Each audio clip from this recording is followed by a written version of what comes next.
നമസ്കാരം, ഞാൻ മൃണാൾ. ഞാനല്ല, ലിങ്ങേര് മൃണാള്. ഇങ്ങേറെ പുതിയൊരു ഇന്റർവ്യൂ വന്നിട്ടുണ്ട്. ഈ ഇന്റർവ്യൂവിനകത്ത് പുള്ളി പറയുന്നത് പുള്ളിയുടെ റെസ്റ്റോറൻറ്റിന്റെ മേന്മകളും മറ്റ് റെസ്റ്റോറൻറ്റുകളുടെ മേന്മയില്ലായ്മയാണ്. അത് നമുക്ക് ചെറിയൊരു ശകലം കേട്ടിട്ട് നമ്മുടെ വീഡിയോയിലേക്ക് പോവാം. സാലറി പോലും ടോട്ടൽ ഇൻവെസ്റ്റ്മെന്റ് ഇല്ലാത്തൊരു കടയിൽ കിട്ടുന്ന ഒരു സാധനം ഞങ്ങൾ തരുന്ന സാധനം തമ്മിൽ നിങ്ങൾ കമ്പയർ ചെയ്യുകയാണെങ്കിൽ അതിന് മറുപടി പറയാൻ ഒരു സെക്കൻഡ് പോലും ഞാൻ ചെലവാക്കില്ല. അതൊക്കെയാണ്. പക്ഷെ നാട്ടുകാരും നല്ലത് അപ്പുറത്തെ ഒരു കടയിൽ നിങ്ങളുടെ കടയുടെ അത്രയും പോലും ഇൻവെസ്റ്റ്മെന്റ് ഇല്ലാത്ത കടയിൽ നിന്ന് കിട്ടുന്നു, ഇത്രയും ഇൻവെസ്റ്റ്മെന്റ് നടത്തിയ കടയിൽ നിന്ന് അതിൽ മോശമായിട്ടൊരു സാധനം കിട്ടുമ്പോൾ നാട്ടുകാർ കമ്പയർ ചെയ്യാൻ പാടില്ലെന്ന് പറയുന്നത് ശരിയാണോ? അതാണ് നമ്മുടെ പ്രശ്നം. അപ്പോൾ മൃണാളിന്റെ പുതിയൊരു ഇന്റർവ്യൂ ആയിട്ട് ബന്ധപ്പെട്ടൊരു ചെറിയ ഒരു റിയാക്ഷൻ വീഡിയോ ആണ്. അപ്പോൾ താല്പര്യമുള്ളവർ എല്ലാവരും കയറി പോലെ കൂടുതലായി എടുപ്പിക്കുന്നില്ല, നേരെ വീഡിയോയിലേക്ക് പോവാം. എല്ലാ പ്രിയ സുഹൃത്തുക്കൾക്കും പുതിയൊരു വീഡിയോയിലേക്ക് സ്വാഗതം. നമ്മുടെ പ്രിയങ്കരനായ മൃണാൾ, അദ്ദേഹം ഒരു ചെയിൻ ഓഫ് റെസ്റ്റോറൻറ്റ്സ് സ്റ്റാർട്ട് ചെയ്തു, ഹംഗ്രി മൃണാൾ. ഈ റെസ്റ്റോറൻറ്റ്സിന്റെ ഒരു പ്രത്യേകത എന്ന് പറഞ്ഞാൽ ഈ ലോകത്ത് റെസ്റ്റോറൻറ്റ് റണ്ണ് ചെയ്യാൻ അറിയാവുന്ന ഒരേ ഒരു വ്യക്തി മൃണാളാണ്. അതോടൊപ്പം തന്നെ നാക്കിൽ സ്വാദറിയാവുന്ന ഒരു ആഹാരം കഴിച്ചു കഴിഞ്ഞാൽ അതിനെക്കുറിച്ച് വ്യക്തമായി അനലൈസ് ചെയ്യാൻ ഇന്നതാണ് ഇതിൻ്റെ കറക്റ്റ് സ്വാദെന്ന് അറിയാവുന്ന ഈ ലോകത്ത് ജീവിച്ചിരിക്കുന്ന ഒരേ ഒരു മനുഷ്യൻ മൃണാളാണ്. വേറെ ആര് അദ്ദേഹത്തിന്റെ ഫുഡിനെ കുറ്റം പറഞ്ഞാലും അല്ലെങ്കിൽ ഒരു വിമർശനം നടത്തിയാലും ഇത് ശരിയല്ല, നിനക്കറിയില്ല, നീ കറക്റ്റായിട്ടുള്ള ബിരിയാണി കഴിച്ചിട്ടില്ല, നീ ഇതാണ് മോനെ ബിരിയാണി. ഇതാണ് പുള്ളിക്കാരൻ്റെ ഒരു സ്റ്റാൻഡ്. പുള്ളിക്കാരി കുറച്ച് ദിവസങ്ങൾക്ക് മുമ്പേ ഒരു സാധനം ഇട്ടിട്ടുണ്ടായിരുന്നു, ആർക്കെങ്കിലും എന്നെ ഇന്റർവ്യൂ ചെയ്യാൻ താല്പര്യമുണ്ടെങ്കിൽ എന്നെ കോണ്ടാക്ട് ചെയ്ത് കഴിഞ്ഞാൽ എൻ്റെ റെസ്റ്റോറൻറ്റിൽ വന്നിട്ട് എൻ്റെ വായിലിരിക്കുന്ന സാധനങ്ങളൊക്കെ കേട്ടിട്ട് പോവാന്ന്. കുറെ പേര് വന്നിട്ടുണ്ട്. ഇത് കുറെ എണ്ണം പുള്ളിയുടെ ചാനലിൽ തന്നെ അപ്ലോഡ് ചെയ്തു. ഇപ്പം മറ്റൊരു ചാനലിൽ വന്നിട്ടുണ്ട്. ആങ്കർ കൊള്ളാം, നല്ല ചോദ്യങ്ങളൊക്കെ ചോദിച്ചിട്ടുണ്ട്. അതിന് പുള്ളിക്കാരൻ കുറച്ച് കൊടുത്ത മറുപടി ഞാൻ നിങ്ങൾക്ക് കേൾപ്പിച്ചു തരാം. നമുക്ക് ആദ്യം പുള്ളിക്കാരന് പറയാനുള്ളത് ഒന്ന് കേട്ട് നോക്കാം.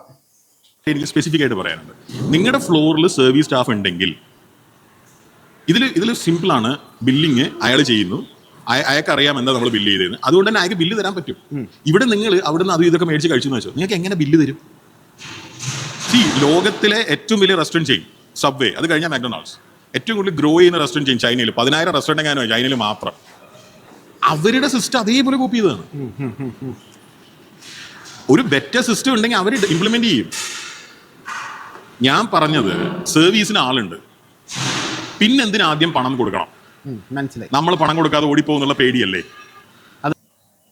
അഫ്കോഴ്സ്, സംശയിക്കാനുണ്ടോ?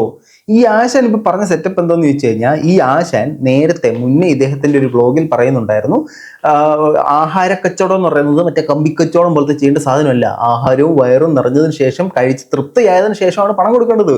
ആദ്യമേ രൊക്കം പണം, പിന്നെ ശാപ്പാട്. ആ പരിപാടി അതൊരു ചെറ്റ പരിപാടിയാണെന്ന് പറഞ്ഞിട്ട് അതേ ചെറ്റ പരിപാടി ഇദ്ദേഹം ഇംപ്ലിമെന്റ് ചെയ്തു. അത് ചോദിച്ചപ്പോഴാണ് പറയുന്നത് അവിടെ സെർവ് ചെയ്യാൻ ആളുണ്ട്, അവിടെ ടേബിളിലൊക്കെ ഉണ്ട്. സാർ ഇവർ ഓർഡർ, സാർ എനിക്ക് വന്ന് പനിപ്പുരി ഇருக்கு, ബേൽപുരി ഇருக்கு, മസാലപ്പുരി ഇருக்கு. ആ സെറ്റപ്പ് അദ്ദേഹത്തിനില്ല. അതുകൊണ്ടാണ് പുള്ളി ആ സെറ്റപ്പ് ചെയ്യുന്നതെന്നാണ്. എൻ്റെ പൊന്നാശാനെ, അപ്പം ചെയ്താലും ഇപ്പം ചെയ്താലും നിങ്ങൾ പറഞ്ഞത് അല്ലെങ്കിൽ നിങ്ങൾ വിമർശിച്ചൊരു സാധനം തന്നെയാണ് നിങ്ങൾ ചെയ്തത്. നിങ്ങൾ ടേബിൾ സർവീസ് ചെയ്യുന്നവർ തന്നെ വെച്ചാൽ പോരെ. അപ്പം പറയും കോസ്റ്റ് കൂടുമെന്ന്. നിങ്ങൾ നിന്ന നിപ്പിൽ ചിന്താഗതി മാറ്റി പറയുന്ന ഒരു മഹത് വ്യക്തിത്വമാണ്. കുറച്ചും കൂടെ വ്യക്തമായിട്ട് പറഞ്ഞാൽ, അപ്പം കണ്ടു കഴിഞ്ഞാൽ അപ്പച്ചട്ടി കൈ ഇടുന്ന ഒരു വ്യക്തിത്വമാണ് നിങ്ങൾ കാണിച്ചുകൊണ്ടിരിക്കുന്നത്. അപ്പോൾ അത് പറയും, ഇപ്പൊ വന്ന് ഇത് പറയും. പുള്ളിക്കാരൻ എന്തൊക്കെ പറഞ്ഞിട്ടുണ്ടോ ആ സാധനങ്ങളെല്ലാം പുള്ളിക്കാരന് തന്നെ നെത്തിയടിയായിട്ട് തിരിച്ചു വന്നിട്ടുണ്ട്. പുള്ളിക്കാരൻ ശരി, ഈ പറഞ്ഞ ന്യായീകരണം ഞാൻ സമ്മതിക്കുന്നു. ആ റെസ്റ്റോറൻറ്റിൽ ഈ പറഞ്ഞതുപോലെ തന്നെ നമുക്ക് ടേബിൾ വന്ന് സെർവ് ചെയ്യാൻ ആളുണ്ടായിരുന്നു. ഇദ്ദേഹത്തിന്റെ റെസ്റ്റോറൻറ്റിൽ ടേബിൾ വന്നിട്ട് സാർ എന്താണ് സാർ വേണ്ടത് എന്ന് ചോദിക്കാൻ ആളില്ല. അതുകൊണ്ട് അവിടെ നിന്ന് ബില്ല് ചെയ്തിട്ട് നീ വേണേ പോയിരുന്ന് കഴിച്ചാൽ മതി. ശരി, നിങ്ങൾ നിലപാടില്ലാത്തൊരു വ്യക്തിയാണെന്ന് പറയാൻ വേണ്ടിയിട്ട് ഞാൻ ഒരു വീഡിയോ കാണിക്കാം. ഇത് ഞാൻ എൻ്റെ ഇതിന് മുമ്പ് ചെയ്ത വീഡിയോയിലൊക്കെ പരാമർശിച്ചതാണോ എന്നാലൊന്ന് കാണിച്ചു തരാം.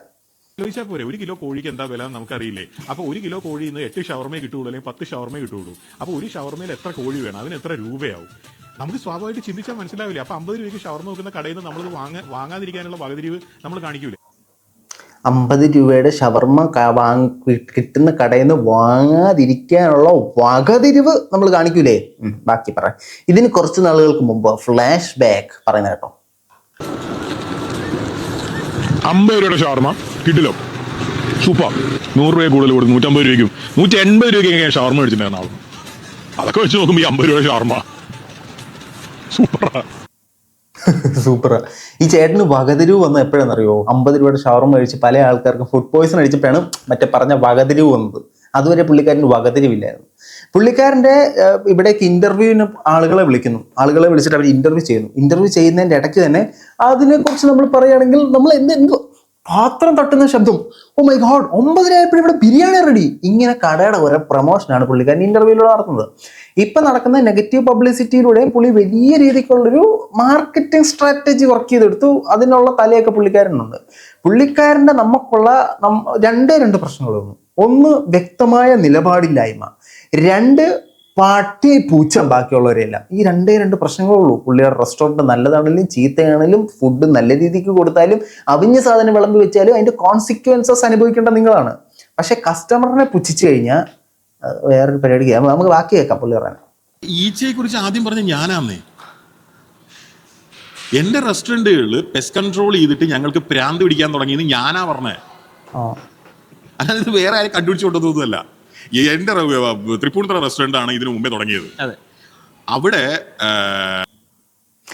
ഈ പുള്ളിക്കാരനോട് ചേട്ടാ ചക്കക്കുരു മെഴുക്കുവരട്ടി കഴിച്ചിട്ടുണ്ടോ എന്ന് ചോദിച്ചു കഴിഞ്ഞാൽ ഈ പുള്ളിക്കാരൻ അതിന് ഉത്തരം പറയുന്നത്, ചക്ക എന്ന് പറയുമ്പോൾ മറ്റേ പ്ലാവ് പോലത്തെ മരം, മറ്റേ മണ്ണിനടിയിൽ നിന്ന് വേരൊക്കെ ഉണ്ടായി പ്ലാവ് പോലെ കായ്ക്കുന്ന മരത്തിൽ നിന്ന് ഇത്രയും വലുതായിട്ടുണ്ടാകുന്ന മുള്ളുള്ളൊരു പഴത്തിൽ നിന്ന് നമ്മളത് പറിച്ചിട്ട് അതിനെ നമ്മൾ കീറിയിട്ട് അതിൽ നിന്ന് ഓരോ ചുളയായിട്ട് എടുത്തിട്ട് അത് കീറി എടുക്കുമ്പോൾ അതിനകത്തൊരു സീഡ് ഉണ്ടാവും. ആ സീഡ് എടുത്തിട്ട് അതിൻ്റെ തൊലി ചിരണ്ടി കളഞ്ഞിട്ട് അതിനെ വരഞ്ഞ് മുറുക്കി നമ്മൾ കറി വെച്ച് തിന്നുന്ന ഈ ഒരു സെറ്റപ്പിലാണ് പുള്ളിക്കാരനോട് ചോദ്യം ചോദിച്ചാൽ ഒരു ഉത്തരം പറയുന്നത്. എൻ്റെ ഒരു സാറുണ്ടായിരുന്നു പഴയ കെമിസ്ട്രിയുടെ, സെബാസ്റ്റ്യൻ സാർ എന്ന് പറയും. ഇദ്ദേഹം സ്ഥിരം നമ്മൾ ഈ കിടന്ന് ഉത്തരം അറിയുന്ന എഴുതുമ്പോൾ പറയുന്ന ഒരു സാധനമാണ് ആൻസർ ടു ദ ക്വസ്റ്റ്യൻ. ആ സെറ്റപ്പ് ഇദ്ദേഹത്തിനില്ല.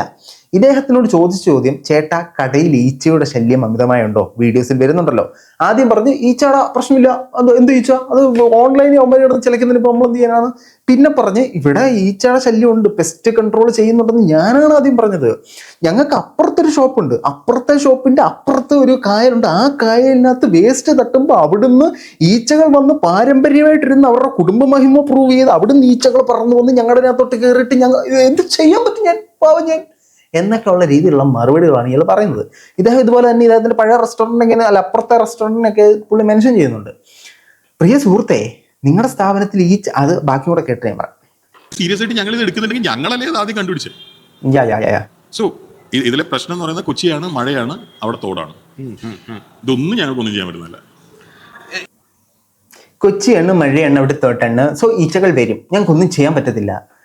ഒരു കാര്യം ചെയ്യാൻ പറ്റും, അവിടെ വൃത്തി ഇല്ലെന്ന് അങ്ങോട്ടങ്ങ് സമ്മതിക്കുക. അല്ലെങ്കിൽ ഈ ഈച്ചയെ പ്രിവെന്റ് ചെയ്യാനുള്ള സാധനം നിങ്ങൾ എടുക്കുക. അതും അല്ലെങ്കിൽ ഈച്ച ഉണ്ടെന്ന് ഒരാൾ പറയുമ്പോൾ ചേട്ടാ ഇതാണ് സംഭവം, നമുക്ക് നോക്കാം എന്ന് പറയുക. അതിന് പകരം ഈച്ച ഞാൻ വളർത്തുന്നതല്ല, ഈച്ച തനിയെ വളർന്നു വരുന്നതാ, എനിക്കിവിടെ ഈച്ച വളർത്തുന്ന കേന്ദ്രമില്ല എന്നുള്ള മറുപടികളല്ല എന്ന് പറയേണ്ടത്.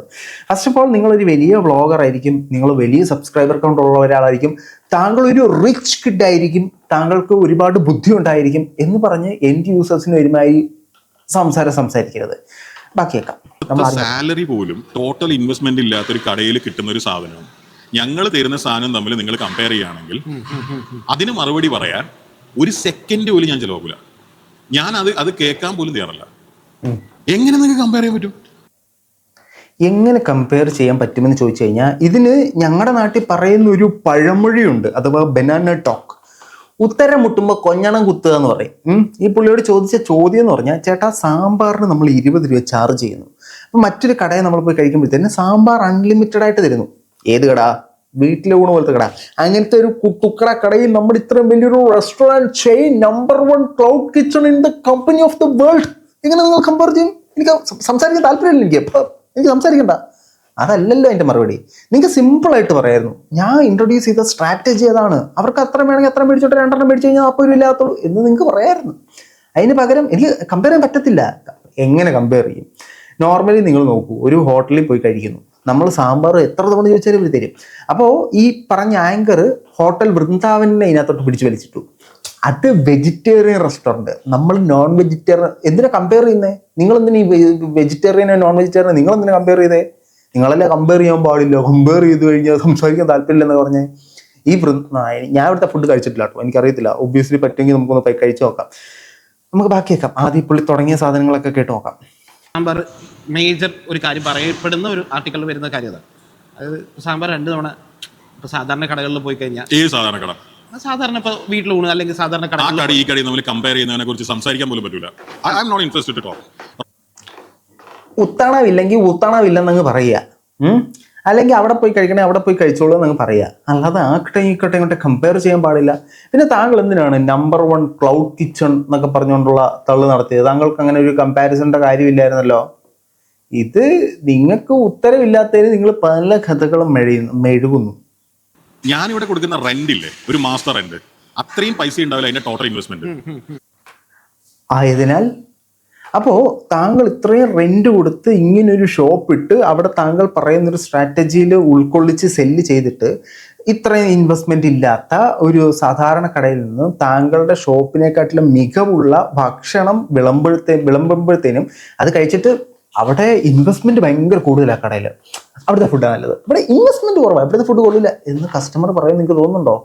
ഫൈനലി കസ്റ്റമർ എൻഡ് യൂസർ ആണ്, അവരെ തൃപ്തിപ്പെടുത്തിയാലേ നിങ്ങൾക്ക് നിലനിൽപ്പുള്ളൂ സുഹൃത്തെ. ആ കടയും ഈ കടയും നമ്മൾ കമ്പയർ ചെയ്യാനാണെങ്കിൽ നിങ്ങളുടെ കയ്യിൽ ഇരിക്കുന്ന വണ്ടി ഒരു ടൊയോട്ട ഇന്നോവ എന്ന് വെച്ചോ. ഓക്കെ, 7 സീറ്റാണ് വണ്ടിയിൽ. മറ്റേ 5-8 ലക്ഷം രൂപ കൊടുത്താൽ നോർത്ത് ഇന്ത്യയിൽ കാണുന്ന ഒരു 7 പേർക്കോ 10 പേർക്കോ ഇരിക്കാൻ പറ്റുന്ന ഒരു വണ്ടിയുണ്ട്. നിങ്ങൾ ആ വണ്ടീനെ ഈ വണ്ടിയും തമ്മിൽ കമ്പയർ ചെയ്യുകയാണെങ്കിൽ ടൊയോട്ട പൂട്ടേണ്ടി വരും. അത് കറക്റ്റാണ്, അത് പുള്ളി പറഞ്ഞ കറക്റ്റാണ്. നമ്മൾ പക്ഷെ കമ്പാരിസൺ നടത്തും. അപ്പം അങ്ങനെ കമ്പാരിസൺ നടത്താത്ത വരുന്നത് താങ്കൾ പറഞ്ഞ പോലെ റിച്ച് കിഡ്സ് ആയിരിക്കും. അല്ലാത്ത സാധാരണ ജനങ്ങളെല്ലാം അങ്ങനൊരു കമ്പാരിസൺ നടത്താനുള്ള സാധ്യതയുണ്ട്. ഇപ്പോൾ ടൊയോട്ടയുടെ വണ്ടി നമുക്ക് കിട്ടുന്നു, അതേപോലെ ഇപ്പം തന്നെ 7 സീറ്റുള്ളൊരു വണ്ടി കിട്ടുന്നു. ഇതേ പ്ലസ് അത് നോക്കുമ്പോൾ അത് ബെറ്റർ ആണെങ്കിൽ അത് തന്നെ ചൂസ് ചെയ്യും. അല്ലാതെ ടൊയോട്ടയുടെ വണ്ടിയാണ് ബെറ്ററെങ്കിലേ അതിലേക്ക് വരത്തുള്ളൂ.